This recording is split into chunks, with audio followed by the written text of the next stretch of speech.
Thanks, Anbu. Good morning, everyone. So it's an interesting topic. I think I've been in probably two other bridge programs, probably in the same venue before. The topic doesn't seem to change much. It always seems to revolve around employability. Fact is, I don't think there is any challenge about employability per se in terms of opportunities across lots of industries. I really represent the IT industry, but it's probably true for many other industries as well. So certain things appear a little consistent. Almost every forum that we go to, it's the attention focus seems to be around, placement, how do we increase visits to colleges and so on and so forth. Fact is, there is enough and more of the opportunities available. The industry is on an uptake. In general, the growth is very visible, when you track the numbers of almost most companies in the IT industry. The problem does not appear to be there. There is a fair degree of effort that goes in from organizations into the recruitment side itself. What is a point of, sometimes an issue for concern is that when we look at our actual conversion, from selection, I won't use the word conversion, selection ratio, frankly, the numbers seem to peter out to about 2%, which is an appalling number, okay? Many campus drives, many locations, many of the cities, which means you're dealing with a fairly, diverse crowd coming in from different institutions. The numbers seem to peter out, okay? I don't think it's a huge variation from any one city to another. Now, that's a serious cause for concern. There is no way we can be having about 1,000 students writing and only 2% of them making it to the final cut. Clearly, there is a gap. So, these concerns about this employability, sitting on the other side as a consumer, sometimes we really wonder, what the heck is really going on. Part of the problem appears to be simply a demand supply. I think the demand has been fairly consistent. There have been some, difficult years, no doubt about it, but to a large degree, I think the numbers have always been out there. There is a fair degree of supply in terms of quantity, but frankly, I don't think we can say the same thing about quality. Okay. So, and I think certainly to probably a reasonable degree, it's a question of the quality of our raw material itself. There's no point in beating around the bush, and walking away from part of the problems at least. Okay. So that seems to be, one of the areas where some of these challenges really start in terms of how we measure, how we intake, and frankly, we all understand and appreciate the challenges that college managements, everyone has in terms of, certain minimum threshold levels to be required for the whole business system to be viable. Yet, that's one, which obviously would take you to the next level, okay, which starts from your schooling, etc., which is probably outside the control of, any one of us here. Now, like Dr. Anbu said, certain things are given. Every industry operates with certain constraints and there's no wishing away otherwise. All of us will have to learn to adapt to that. Within those constraints, certainly, across institutions, across individuals, we see that some are able to do a different, more efficient, better job in terms of converting those raw materials into better output, whether it is in terms of how they engage better with the students, the methodology, some of the extra efforts that seem to go in, certainly do make a difference. By the way, in some of my conversations with some of the other providers, I did realize that there are colleges which seem to, take an effort and do something like a finishing school, beyond what the faculty does, what the norms require, etc. So I was very intrigued when I heard, the kind of investments, and effort that went in, and I was curious to know who's really funding it. Is it the student? Is it the college? Somebody else? It seems to be all sorts. Okay, I frankly have heard most of that from colleges in, this particular person I was speaking to was, dealing with colleges in Rajasthan and quite a few of the other states. It seems to be a mixed bag. There are students who fund it, there are colleges who fund it, there are, in some cases I understand it's joint. So clearly there are some places where slightly more efforts has been going into making sure that there is a difference that they invested to create into the students itself. we appreciate it. Because one of the things is, from the time we make an offer, from every organization, there is a fair degree of effort to stay connected with the students, make sure that they join, okay, when the dates are really due. And probably it takes about 3 months of effort before you can actually complete the training and bring them on board, which effectively means that most IT companies are investing in a fair degree of finishing schools themselves. If we can, actually eliminate, minimize that, it's always welcome. Now, that's only part of the story, okay? From that point to billability is a completely another story. That would probably take you anywhere from about 4 months to about 8 months before we can actually put them in front of a client onto billable projects, which means the investment that a corporate does before we can actually start putting them on to billable projects, we are talking of about minimum of about 9 months to a year. Not a trivial investment, okay? Back it up with expectations, competition, etc. It's really not an easy stuff. So I think that's probably a good starting point in terms of, how we engage, adapt, and are able to kind of, address different areas. So that is one. The skills itself too, okay, we many times seem to be going back sometimes to the basic in terms of what we do. Yeah, some of it is probably quick, fast, but fact is, we still are required to go back to the basics, right from networking, databases. It's a little worrisome. It's almost like, going back, you take an 11th standard kid and start with ABC. It isn't just right. Something is clearly missing there. But that aside, when you look at, the technologies, as relevant, more current, there's definitely a vast improvement the last couple of years. When we look at the intake of, let's say, about 7, 8 years ago to the students that are passing out now, certainly, they're better trained, more current in terms of technology skills, etc. However, there is still a gap between what they come equipped with from at a college level to what the industry really requires. To some degree, the gap has been narrowed down, but the gap still exists. And the good part about the IT industry also is the fact that it keeps evolving, right? The technology doesn't remain static. The business we chase doesn't remain the same. Client spends change, every 2 years. That multi-skilled that the industry needs, consumes today, takes some time to evolve. Okay, so that's a place where, if you can spend some extra effort, find other ways of delivering, etc., would be, a big help. So while on the topic, I also want to mention here, I guess a lot of learning today is still classic classroom delivered, etc., which we understand, would be part of the norm. However, the teaching pedagogy itself is evolving. I mean, if you look at us, we don't frankly have the ability to reach out so many employees across so many different locations, time zones, through a physical classroom. It's just not even possible anymore, right? So we have all moved on with e-learning, other methods through which we are able to reach out to our employees, deliver the training. Some sort of a new adoption of newer technologies, would give you scale, access. Frankly, in the long run, our own experience tells us that it actually brings down your overall, cost. It's actually a lot more efficient.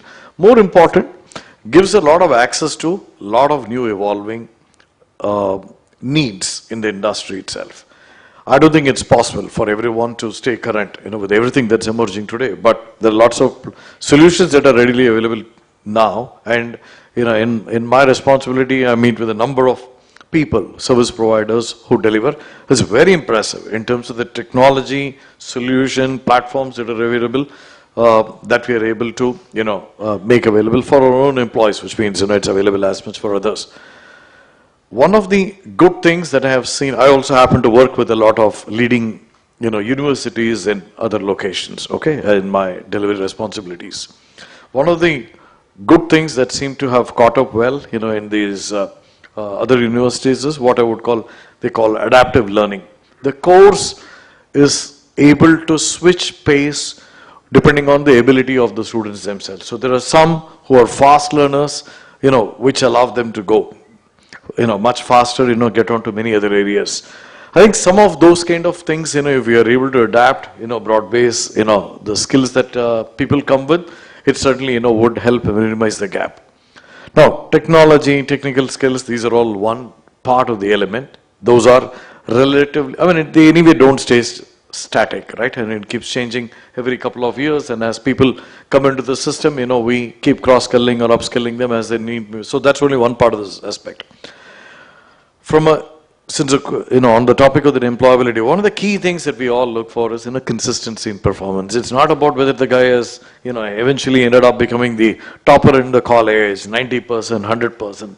That's only an event in the life of a student. Okay, a lot more important is, no organization is running with 100% A. It just doesn't exist. It's a myth. Okay, your A category would be whatever, 30%, 40%. The rest is going to be in your B kind of a category.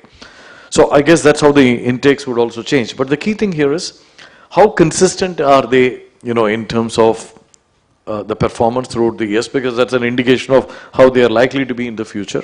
B, how much, are they, can we see them learning and unlearning? Both are equally important aspects because it's a very dynamic industry.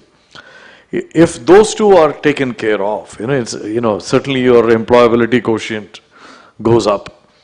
But technology and these skills aside, a very important element is also the soft skills, where certainly, there is a lot more headroom for improvement, to be very honest. Okay, and that's a place where probably today the output of colleges from some of our districts certainly we feel is competing head on with products from other states. No questions about it. The diversity ratios increased, the number of women coming into the system is high, very good, by the way. And, for the industry, there are options available, good smart products coming in from, many other colleges today. So that element in terms of the basic personality, soft skills, communication, most importantly, I would say attitude is going to make a huge difference. And that's an area where we always seen the swings up and down. When things look a little low, attrition levels in the industry are nice, healthy, single digit numbers. Everybody looks happy, including our customers. All it takes is the, better projections, better forecast, better growth all over the place. The attrition seems to completely change, and that's hurting. It hurts organizations, it hurts customer perceptions of India as a nation in terms of our stability. How can somebody have 1/5 of the workforce churning every year? It just doesn't make sense for my client to invest in that sort of a nation. Now that really goes back to the basic, levels of expectation that we seem to have here. The IT industry in particular has been a great growth story, has done extraordinarily well, but it also came with a relatively, to some degree of a problem of very high expectations. The world has changed for good, many areas. Client expectations have changed for good in many areas. We generally think that, things have in the right trajectory in the last couple of years, but there is still a long way to go. That behavior changes very fast with how the industry evolves, constantly. If that aspect is contained, better, and that really is a message that can go out from folks like you, to the students. That probably would help improve the confidence level of our customers and therefore directly, benefit the students themselves. Those are the top 2-3 things, that I really felt are where we see the gaps today. And while we are all talking about the initial placement from college into campuses, the truth is, subsequent to that too, every organization has a healthy intake of laterals year on year, right? As there is a certain percentage that comes in too. Especially when you look at the 4 or 5 year band, it always happens. So the point is the aptitude to continuously learn. The goalpost seems to be that how do I get placement into a good corporate, settle down, etc. Unfortunately, learning doesn't stop there. We expect that people will continuously learn and learn as they go along because things are dynamic. So that really comes in from an aptitude towards not, settling down into right, I'm in a comfort zone now, we arrived, all the hard work has paid off, isn't really going to help. The willingness to continuously learn, go through the grind, along with their full day job, which is very different from their college life, is what will finally make them successful in an organization. So if these 3-4 aspects are taken care of, I don't think it's a rocket science in terms of employability itself. So that's really what I wanted to mention, share. I'm happy to take any questions. If I would like to keep it interactive. So if there are any questions too, I'm more than happy to take maybe at least 3 questions. You'll take it later? Great. Okay. That's pretty much I wanted to share. And thanks everyone for the session. Thanks.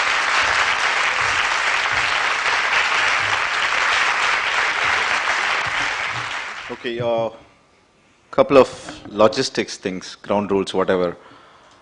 Some of you busy on your mobiles, if you can just keep it switched off or silent mode, please. It'll help. It shows that, out of respect to everyone else who is serious here today. The other one is write down the questions that you may have. You can also voice it over. If you can write down in a notepad and send it across, raise your hand, one of us will pick it up. So we'll compile the questions here.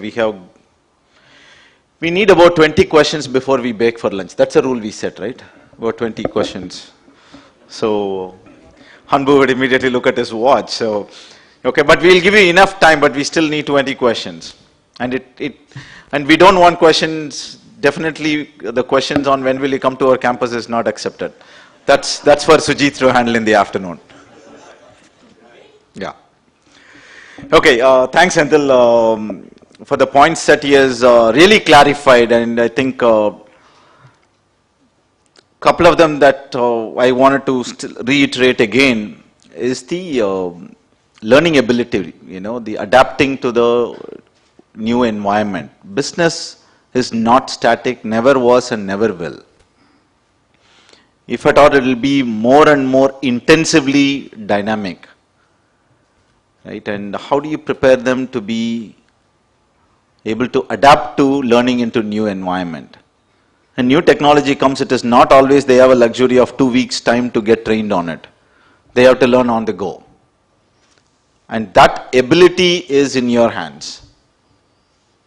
Right? And we consciously, how many of you watch TED Talks? Okay.